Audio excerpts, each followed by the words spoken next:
আমার হায়াতের কসম, আমার ইমানের কসম, ওই আল্লাহর কসম করে বলছি যে আল্লাহর হাতে আমার জীবন। বর্তমান ফিলিস্তিনের যুদ্ধ শেষ হবে, ইমাম মাহাদি এসে যাবে।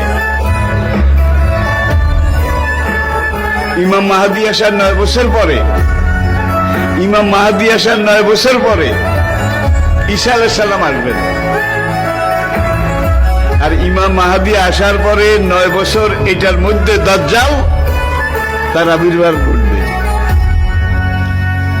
এমন সময় আমি আপনাদের সাথে কথা বলছি, হাদিসের ভাষ্য অনুযায়ী মনে করেন দাজ্জাল আপনার বাড়ির দরজায় এসে দাঁড়িয়েছে। এমন সময় আমি আপনাদের সামনে কথাগুলো বলছি, যেই সময় মনে করেন ইমাম মাহাদি আপনার ঘরের সামনে এসে দুয়ারের কড়া নাড়তেছে। কত কাছে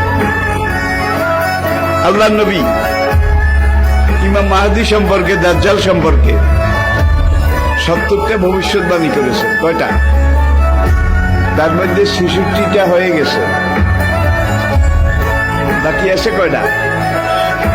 এই 4টার মধ্যে কিন্তু ইয়াজুজ মাজুজ বাইরে হবে, সব খাইয়া ফেলাইব।